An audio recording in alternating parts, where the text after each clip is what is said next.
नमस्कार, आप देख रहे हैं ट्रस्ट न्यूज और मैं हूं आपके साथ रश्मि। आरजेडी ने कल अपने प्रत्याशियों का नाम घोषित कर दिया, जहां बिहार विधान परिषद के 7 सीटों पर चुनाव होने जा रहा है, जिसके लिए आरजेडी ने अपने 3 प्रत्याशियों का नाम घोषित कर दिया। और इन 3 प्रत्याशियों के नाम घोषित होते ही बिहार की राजनीति में एक हलचल सी पैदा हो गई, क्योंकि जहां आरजेडी को केवल 2 सीटों की ही नाम की घोषणा करनी चाहिए थी, क्योंकि तीसरे सीट की जीत के लिए उसे किसी की सहारे की जरूरत पड़ेगी। ऐसे में जहां माले ही एक ऐसी पार्टी थी जिसके थ्रू उन्हें जो है वो सीट मिल सकती थी, लेकिन माले की ये मांग थी कि उन्हें भी इसमें एक सीट चाहिए, लेकिन आरजेडी ने उन्हें सीट देने के बजाय अपने ही 3 प्रत्याशी उतार दिए।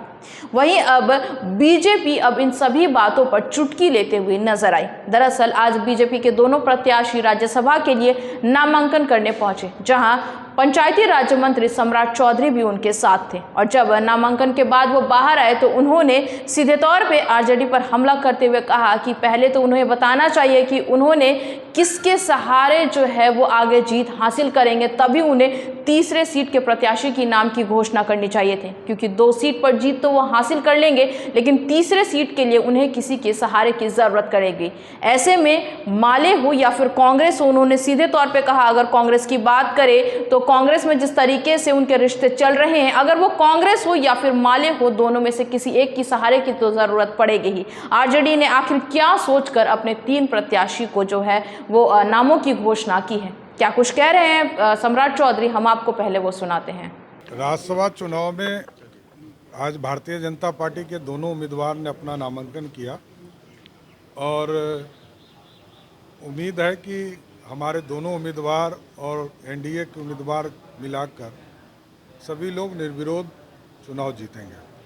एक सब राजद की तरफ से एमएलसी प्रत्याशियों की घोषणा की गई और ये कहा गया कि ये A to Z की पार्टी है, आम कार्यकर्ताओं को मौका दिया गया है। देखिए, पहले तो उनको समर्थन जुटाना है, या तो माले का समर्थन उनको प्राप्त हो या कांग्रेस पार्टी का समर्थन प्राप्त हो, तभी तो वो 3 उम्मीदवार के लड़ने लायक हैं। नहीं तो ये जो 3 उम्मीदवार उतारे हैं उनके संख्या बल के हिसाब से तो 2 ही उम्मीदवार उतार सकते हैं, लेकिन उन्होंने यदि तीसरा उम्मीदवार उतारा है तो उसमें किसी न किसी का समर्थन चाहिए, तो पहले समर्थन बताना चाहिए तब उम्मीदवार उतारे। तो नाराज है तो क्या इसका असर कुछ? नहीं, अब तो वो माले को तय करना है या कांग्रेस पार्टी को तय करना है। एनडीए अपना उम्मीदवार उतारेगी और हम लोग अपने उम्मीदवार जब उतारेंगे तब आपको बताएंगे कि विस्तार से कि हमारा गणित क्या है।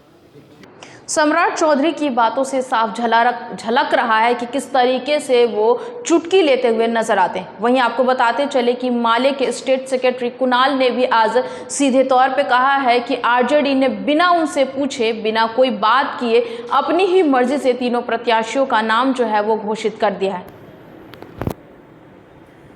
विधान परिषद की सीट पर माले की दावेदारी एक चिरलंबित बात है और इस संदर्भ में राजद और अन्य पार्टियों ने भी हमेशा समर्थन किया कि आपकी दावेदारी बनती है।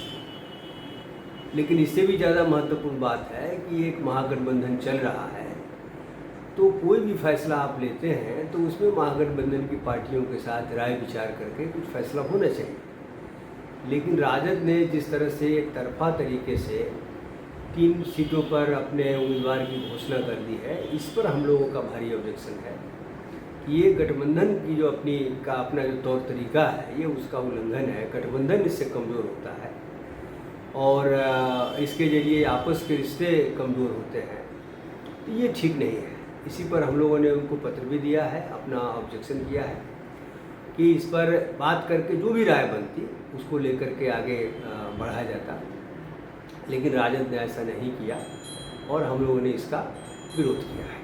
इससे कहीं ना कहीं गठबंधन में अब दरार आ सकती है, गठबंधन के रिश्ते अब कमजोर पड़ सकते हैं, क्योंकि जब माले के सहारे की जरूरत आरजेडी को थी तो फिर बिना माले से पूछे हुए, बिना चर्चा किए हुए आरजेडी ने कैसे अपने 3 प्रत्याशी जो है वो घोषित कर दिए, तीनों प्रत्याशियों के नाम।